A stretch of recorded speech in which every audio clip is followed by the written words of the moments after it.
In the recent past, people have come to me and they have told me that there are such and such words that are spoken in their places or in their homes or in their lineages that they are trying to get out of, and they can't. They are trying to run away from some of the things that are proclaimed in their lives, and they can't get out of it.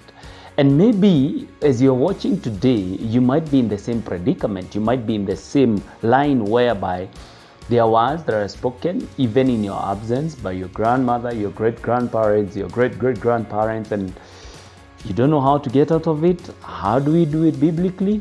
We're going to see that immediately after the introduction.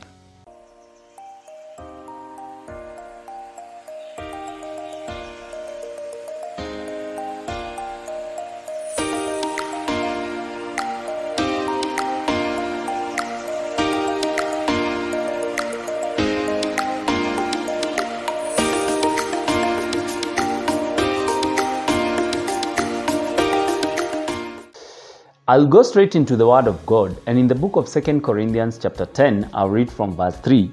It says, "For though we walk in the flesh, we do not war according to the flesh. For the weapons of our warfare are not carnal, but mighty in God, for pulling down strongholds, casting down arguments and every high thing that exalts itself against the knowledge of God, bringing every thought into captivity to the obedience of Christ, and being ready to punish all disobedience when your obedience is fulfilled." Paul is reminding the church in Corinth that our weapons, the way we fight, we don't fight like the normal people. We don't fight like the worldly people. But our weapons are mighty in God. And if you have been in a lineage whereby there were words that are spoken, there were things that were done, and you're not in a position to get out of it, I will tell you the secret. You are a fighter, you are a warrior, and you need to fight your way out of it. And you don't fight according to the ways of the flesh. No.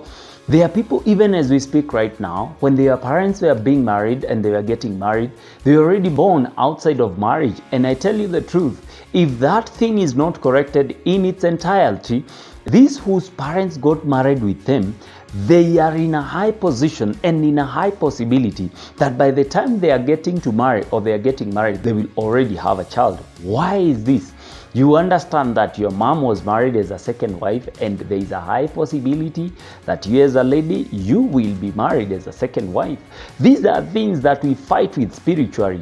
There are people who are raised by single mothers, and I tell you the truth, if you're not in a position to see that we are in a battle each and every day, you will always live a frustrated life. How do we overcome these things? Paul wrote to the Corinthians and told them, our weapons are not carnal, but mighty in the Lord to demolish strongholds. These are some of the strongholds that people are trying to get out of, but they cannot. How do we get out of this stronghold?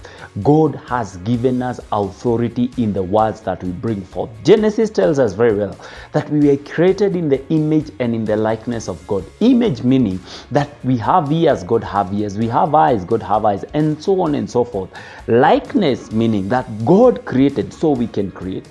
If you want to create a better life, how did God create the heavens and the earth? Through the words. Your words have power. You can create anything that you desire in your life through your words. And I always tell people this, if you don't want it tomorrow, don't speak it today. And so many people are speaking things they don't want tomorrow today. There are people who are declaring they are broke even right now, and they are not sure, and they do not know that they are speaking negatives towards their future. There are people who are saying, I am going to kill myself. And yes, it might look like a joke. And I tell you the truth, if you don't correct those words, that is exactly what will happen. We have seen born again people who are continuing and confessing and saying, malizeni hapa twende tukakunywe pombe, and they are born again. I tell you, in due time, they will finish what they are doing and they'll find themselves drinking. Why? Because we create our world with our words. What have you been creating with your words? What have you been confessing with your words? If you have been in a situation whereby you know that there are predicaments and negative things that will happen unto you, start creating the things and the future you want with your words. I always say this without a fear of doubt, that the guy I'm named after had 9 wives. 9 wives, man.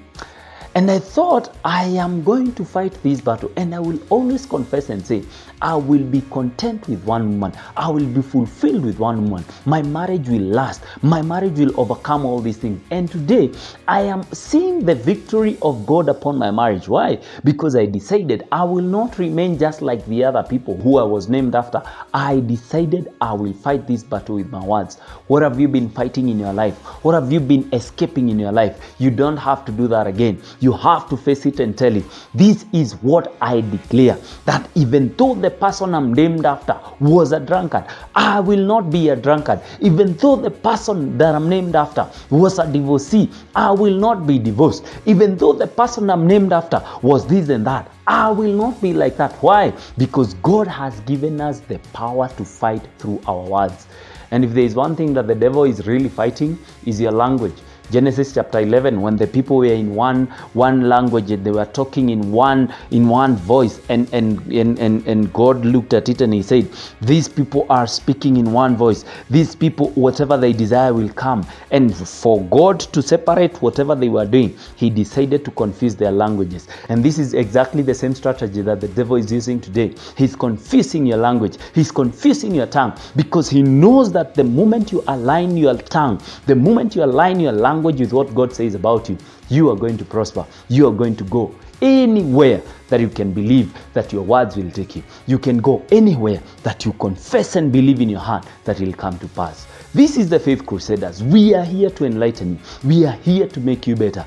And as we continue enlightening you, we just want to reveal Christ-like attitudes of awakening.